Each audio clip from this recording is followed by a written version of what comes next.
lăsat-o pe... A, serios? Am adus-o pe mama la salon și vedem noi cine ești cine. Deci...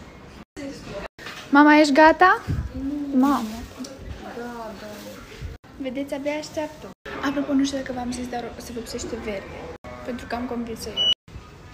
Ia uitați câte culori. Și mama se vopsește verde. Și vedem noi cine să fie mop. În curând începe mama.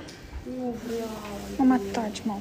Verde, o să-ți placă. Mama, o să-ți placă, mama, filmez. Mama, filmez, mama. O să-i placă, o să vedeți. O să-i stea mișto cu culoarea aia verde. Sigur o să-i stea mișto.